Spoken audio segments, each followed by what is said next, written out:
الحمد لله نحمده ونستعينه ونستغفره ونؤمن به ونتوكل عليه ونعوذ بالله من شرور أنفسنا ومن سيئات أعمالنا. من يهده الله فلا مضل له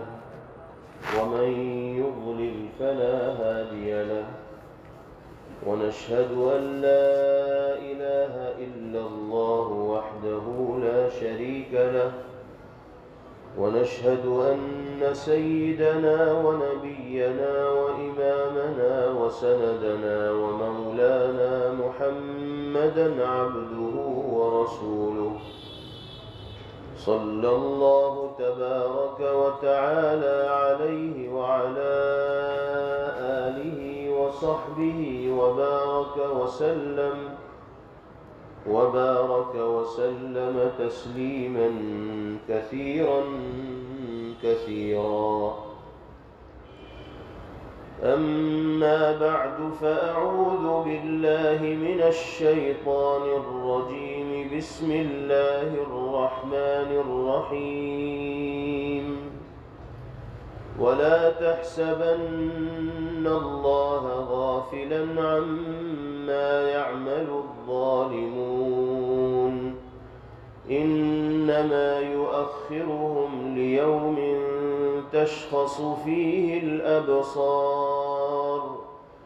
مهطعين مقنعي رؤوسهم لا يرتد إليهم طرفهم وأفئدتهم هواء. وأنذر الناس يوم يأتيهم العذاب فيقول الذين ظلموا ربنا أخرنا إلى أجل قريب نجب دعوتك ونتبع الرسل، أولم تكونوا أقسمتم من قبل ما لكم من زوال،